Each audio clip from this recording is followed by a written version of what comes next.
Hey, what's up guys? I'm back with another video. This time it's going to be for Loki Prime. So Loki, I have not played a whole lot, but the build I got is actually from a friend of mine, um, and it works great. I mean, you're invisible. Basically, you can be invisible all the time, which is great. Your decoy can last a while, but this build focuses around invisibility. So first going over the abilities, his passive really doesn't matter, but able to hang from walls 10 times longer than normal. Decoy deploys a holographic copy of himself, drawing enemy fire. So helpful. Invisibility. Loki camouflages himself, becoming invisible to enemies. This invisibility is pretty OP because he is able to fight in invisibility. He's able to run in invisibility. So you want that up as much as possible, as long as possible, which we'll go over in the build. Our duration is basically maxed, I think. Next is switch teleport. Loki instantly swaps positions with the target, confusing the enemy. I mean, that's cool. It's kind of like a CC for one enemy, but it's not that great. Radial disarm lets forth a wave of energy, disrupting the projectile weapons of enemies in range and forcing them to revert to melee combat. This is really good, really useful. It is just CC, but it is very useful. So next, go ahead and get into the build. So first I use corrosive projection, enemy armor reduced, minus 18% armor. Cunning drift is next, plus 12% slide, minus 30% friction, plus 15% ability range. That's really for the range. Next is vitality, plus 40% health, just a little bit of survivability because you do still need it for those times where you are out of invisibility. Then narrow-minded, plus 90% ability duration, minus 60% ability range. Duration is our main focus, as you can see over here. We have 297 duration, everything else is at 100%. We keep everything else at 100% just because we're able to, really. We really only need to focus on duration. So, next is flow, plus 150% energy max, stretch, plus 45% ability range. We get this, or we use that to get our range back to 100% so that radial disarm is still useful. If you don't have that, it's at 55%, making radial disarm less useful.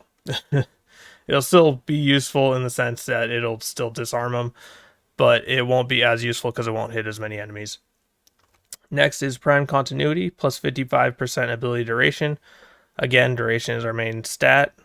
Then steel fiber, plus 100% armor.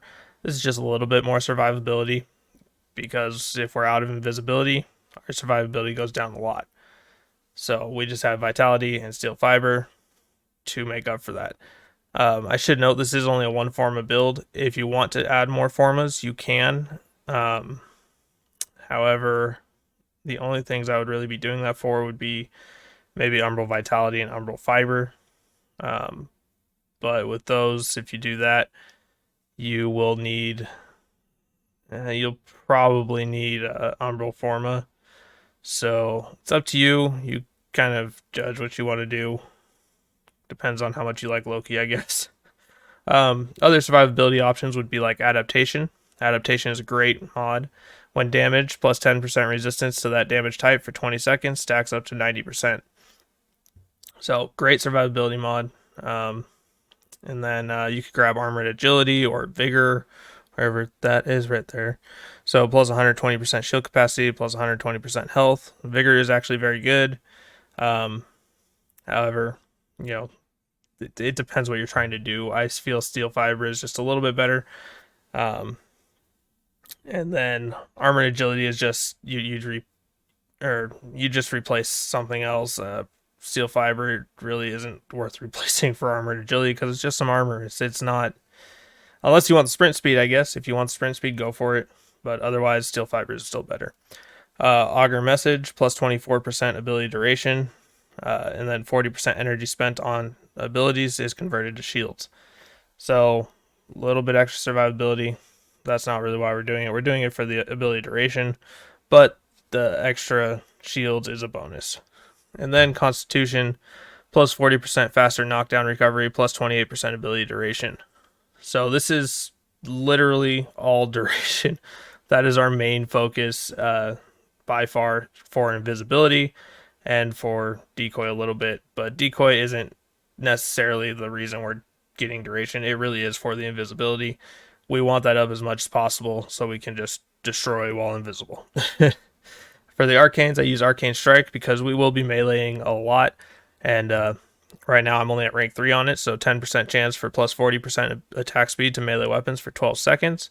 At rank 5, it's 15% chance for plus 60% attack speed to melee weapons for 18 seconds. And then I also use Arcane Precision. At rank 5, it's 100% chance for plus 300% damage to pistols for 18 seconds. I like using pistols, so it doesn't hurt to kind of combine those, because yes, we need survivability, so you could use Guardian or Grace, but if you're invisible all the time, you won't need it. So that being said, let's go ahead and show off the build a little bit. Let me grab the gunners. So we're already in there. Good job, me. Okay, and then simulate. Okay, so they're going to be fighting me. We'll just go ahead and go invisible right now. So right now they have no idea where I am, and we're able to fight them. I am using the Prisma Dual Cleavers as my melee weapon, and if I switch to my sidearm, I'm using the Axamati Prime. These don't seem to be doing quite as well, obviously, but they still do things. So we'll throw a decoy out just so that we can show that they will attack the hell out of those, I think. Where did my decoy go? There it is. They destroy it pretty much instantly. So now I'm out of invisibility. I need more energy, and they're able to attack me. So go back into invisibility. Now they're just attacking my cat. Have no idea I'm here. And once again, we just shred through them. So overall, get yourself a good primary or secondary and a good melee weapon, and this build will just shred. It will do great damage, and you'll be able to stay invisible. So great damage with little risk, I guess. But with that being said, that is the build, guys. If you like this build, make sure to let me know in the comments. I am open to suggestions. This is just an easy build to actually build because it's only one forma, and it's actually a really fun build. So again, if you like it, let me know in the comments below. If there's something you would change while keeping it at one forma, let me know, because I'm curious what you guys come up with, and we'll go from there. We'll have a little bit of a discussion on it. Anyways, if you like this video, hit that like button. If you want to see more content like this, hit that subscribe button. As always, thank you guys for watching. I'll see you next time.